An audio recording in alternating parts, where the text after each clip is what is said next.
You guys hear that? That's my neighbor cutting the lawn, of course. Ladies and gentlemen, welcome back to the channel. This is the Vikings garage. And today I believe I have something very interesting to share with the rest of you. So earlier in the week, I had an FJ Cruiser come in, and to give you guys a little insight, anytime, any car, it does not matter what car it is, before I even touch it, I run the VIN number on TIS and I do a very quick, super quick investigation, if you will. I check on the history of the vehicle, this, that, and the other, what type of services have been done, and things of that nature. And sure enough, lo and behold, FJ Cruiser pops up, run the VIN, Canadian model. And right away, I'm like, wow, what is up with all this? Canadian. I don't recall ever working on a Canadian model. So what you are going to see is me basically bringing back to life a 2014 Army Green FJ Cruiser that was imported to Canada.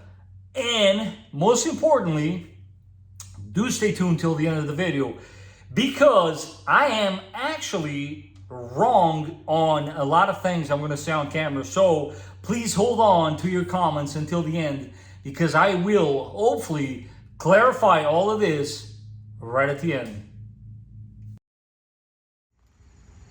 So what do we got here? We have two FJ Cruisers, but there is a very obvious difference. I can clearly see one of them already, and I am not referring to the roof rack, guys.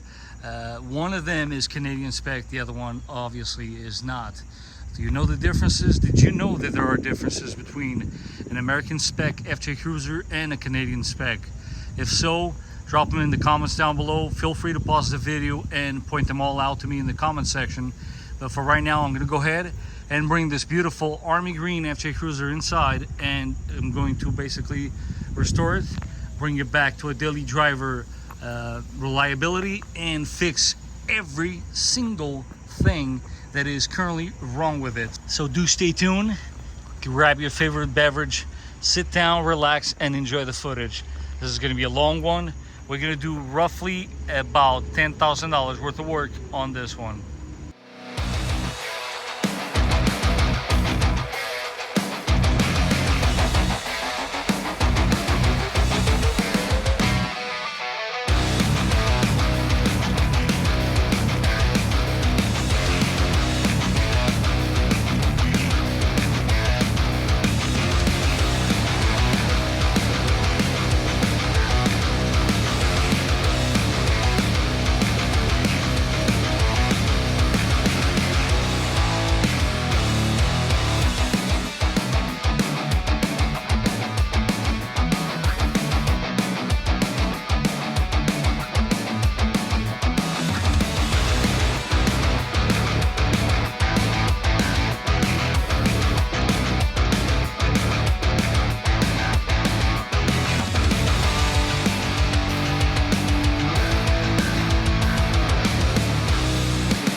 Clearly see here, North America, we got the lights on the mirrors, and apparently that is not a thing for Canadians.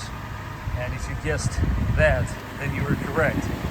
There is another one on the inside, which I'm going to give you guys a before and after. which is the cluster. As far as back here, the differences are pretty obvious. You got the updated taillights versus the initial ones. Tow package on mine, no tow package there.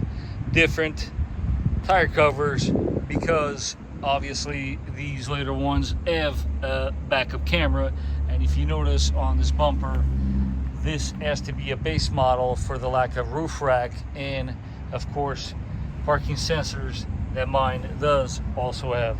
Otherwise they're basically very similar from the back side of things. Not entirely sure if we have any of my Canadian viewers in the audience. If so, what's up, man? Appreciate your support, but you guys can totally chime in on this one in the comment section. What are some of the differences that a Canadian spec FJ Cruiser has versus a US model? Now, here's my finding, and this is my time to redeem myself, because clearly, as you guys can see, I'm not an expert. I'm not an expert on the subject, and that's a-okay. We'll start with the easy one. Topic number one, cluster. So here's the deal. Here's my findings. Please feel free to correct me in the comment section if you will, but I think I narrowed this down. So here's the deal. I go on the Canadian Auto Trader site and do some digging, and sure enough, of course, the cluster on this one is not a Canadian spec. Here's what I believe happened here. Obviously, it came in with a Canadian spec cluster, and I'll try to put it on the corner of the screen here, and the gentleman brought the car over to the US and changed the cluster to have the miles per hour in bolder instead of kilometers per hour as you would find in a Canadian spec. Correct me if I'm wrong, but I think that's what happened here. I personally believe the cluster on this vehicle, faces, whatever you want to call it, is an aftermarket piece that was installed by the customer. Because as you guys can see, Canadian spec FJ Cruisers look just like the US, apart from the fact that kilometers per hour are bigger than the miles per hour. And last but not least, mirrors. Again, I was wrong. It is a thing, although I have to be honest with you guys, I have never seen another FJ Cruiser without these spotlights in them. If you did, please let me know in the comment section. If you own one of these, let me know in the comments down below. Here's the explanation. Very simple. This is the basic, not basic, base as base gets. This is the base model without all the options. Please keep your lights in your mirrors. I don't want anything. No power mirrors, no leather steering wheel, no parking sensors. I'm sure I'm going to miss something. No colored panels to match the radio panel bezel. What am I missing? A lot. This thing is basic, and that is the explanation, guys. It's not because it's a Canadian model, because honestly, again, digging through the classifieds, I was able to find one exactly the same way without those spotlights. What do you know? That is going to be all for today, guys. I hope you enjoyed this episode.